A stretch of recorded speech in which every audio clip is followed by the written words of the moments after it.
Assalamualaikum warahmatullahi wabarakatuh. Sebelumnya, perkenalkan saya Zahra Rahmatur Rahim, nomor absen 36, kelas 12 IPA 6. Oke, kali ini saya akan membahas tentang persatuan dan kesatuan bangsa Indonesia.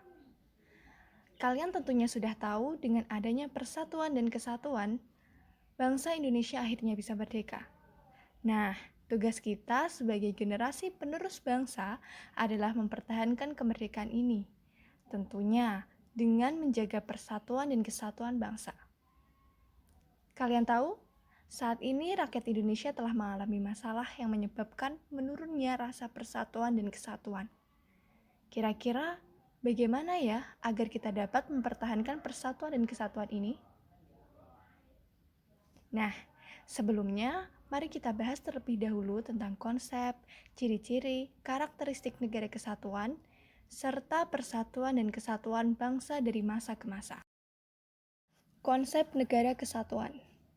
Seorang ahli bernama C.F. Strong menyatakan negara kesatuan sebagai struktur negara yang kekuasaan dan wewenang legislatif tertingginya berada dalam suatu organisasi legislatif nasional dan kekuasaan negara dipusatkan pada pemerintah pusat.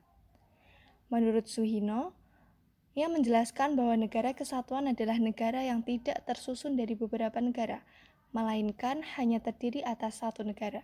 Oleh sebab itu, tidak ada negara di dalam negara. Maka dapat dimaknai bahwa negara kesatuan adalah negara yang bersusun tunggal, yaitu negara yang kekuasaannya berada di tangan pemerintah pusat. Ciri-ciri negara kesatuan. Pertama, kedaulatan negara mencakup ke dalam dan keluar yang ditangani pemerintah pusat. Artinya, pemerintah pusat mengatur urusan dalam negeri dan luar negeri.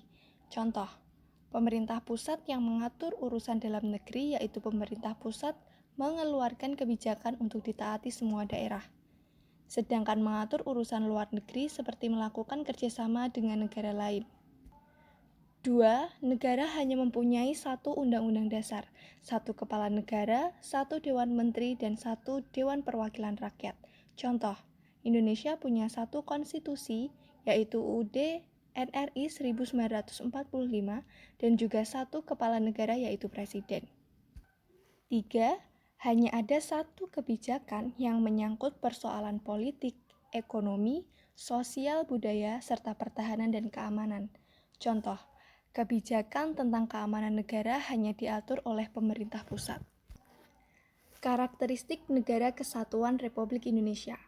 Pasal 1 ayat 1 Undang-Undang Dasar Negara Republik Indonesia tahun 1945 menyatakan negara kesatuan sebagai struktur negara yang kekuasaan dan wewenang legislatif tertingginya berada dalam suatu organisasi legislatif nasional dan kekuasaan negara dipusatkan pada pemerintah pusat.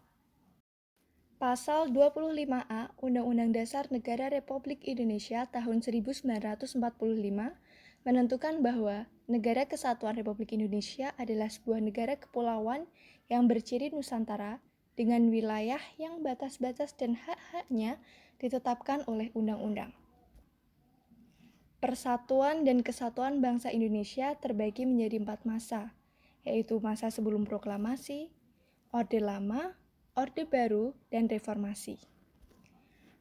Pada masa sebelum proklamasi kemerdekaan, perjuangan bangsa Indonesia bersifat kedaerahan dan perlawanan kepada penjajah tidak dilakukan secara serentak, sehingga perjuangan Indonesia sering mengalami kegagalan. Semangat persatuan dan kesatuan bangsa mulai bangkit saat terbentuknya Budi Utomo pada tahun 1908. Organisasi Budi Utomo berhasil menumbuhkan tekad dan semangat kebangsaan melalui pendidikan nasional. Kemudian dilanjutkan dengan Ikrar Sumpah Pemuda. Oke, lanjut. Masa Orde Lama. Orde Lama terbagi menjadi masa revolusi kemerdekaan, masa Republik Indonesia Serikat, masa demokrasi liberal, dan masa demokrasi terpimpin. Mari kita bahas satu persatu. Pertama, masa revolusi kemerdekaan. Pada periode ini terjadi beberapa pemberontakan, yaitu 1. Pemberontakan Partai Komunis Indonesia atau PKI di Madiun pada tahun 1948. Pemberontakan ini bertujuan untuk mendirikan Republik Soviet Indonesia yang berideologi komunis. 2. Gerakan Darul Islam atau Tentara Islam Indonesia atau DITII di daerah Jawa Barat pada tahun 1949. DITII bertujuan untuk menjadikan Republik Indonesia sebagai sebuah negara yang menerapkan dasar agama Islam sebagai dasar negara. Selanjutnya, masa Republik Indonesia Serikat 27 Desember 1949 sampai 17 Agustus 1950. Pada masa ini, bentuk negara Indonesia bukan lagi negara kesatuan, melainkan menjadi negara serikat sebagai akibat dari hasil kesepakatan Konferensi Meja Bundar pada tanggal 27 Desember 1949. Pada masa ini terjadi beberapa pemberontakan, yaitu 1. Gerakan Angkatan Perang Ratu Adil atau APRA pada tahun 1950 yang bertujuan mempertahankan bentuk negara federal Pasundan di Indonesia dan mempertahankan adanya tentara sendiri pada setiap negara bagian Republik Indonesia Serikat. 2. Andi Aziz di Makassar pada tahun 1950 yang bertujuan untuk mempertahankan keutuhan negara Indonesia Timur atau NIT, Republik Indonesia Serikat, serta mendirikan suatu negara sendiri yang diberi nama Negara Republik Maluku Selatan. Lanjut, masa demokrasi liberal 17 Agustus 1950 sampai 5 Juli 1959. Pada masa ini, bentuk negara berubah kembali menjadi negara kesatuan. Pada masa ini, situasi politik nasional sangat tinggi dan membahayakan persatuan dan kesatuan Indonesia. Pada masa demokrasi liberal, terjadi beberapa pemberontakan, yaitu Gerakan Darul Islam atau Tentara Islam Indonesia atau DITII di Sulawesi Selatan, Aceh, dan Kalimantan Selatan, yang masih memiliki tujuan yang sama, yaitu untuk memproklamirkan berdirinya negara Islam Indonesia. 2. Pemberontakan Pemerintahan Revolusioner Republik Indonesia atau Perjuangan Rakyat Semesta, PRRI Permesta. Tujuannya agar pemerintah pusat memperhatikan pembangunan negeri secara menyeluruh. Kemudian, pada masa demokrasi terpimpin 5 Juli 1959 sampai 11 Maret 1966, bentuk negara tetap sebagai negara kesatuan. Pada masa ini terjadi suatu upaya pemberontakan besar, yakni Gerakan 30 September 1965 yang dilakukan oleh Partai Komunis Indonesia. Masa Orde Baru 11 Maret 1966 sampai 21 Mei 1998. Pemerintahan Orde Baru mencanangkan sejumlah program nasionalisme, seperti wajib berbahasa Indonesia, wajib menghafal lagu-lagu nasional, wajib melaksanakan upacara bendera setiap hari Senin, dan program penataran P4 atau penghayatan Pancasila. Oleh karena itu, persatuan dan kesatuan bangsa Indonesia semakin meningkat pada masa itu. Namun, ada beberapa penyimpangan yang mempengaruhi persatuan dan kesatuan. Beberapa penyimpangan tersebut adalah maraknya praktik korupsi, kolusi, dan nepotisme atau KKN, serta pelanggaran hak asasi manusia.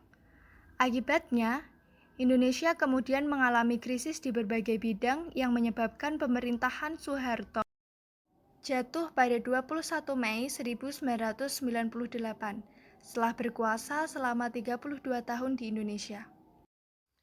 Pada masa reformasi yang berjalan sejak 21 Mei 1998 sampai sekarang, Indonesia telah mengalami beberapa kali pergantian presiden, dari B.J. Habibie, Kiai Haji Abdurrahman Wahid, Megawati Soekarno Putri, Susilo Bambang Yudhoyono, dan Joko Widodo.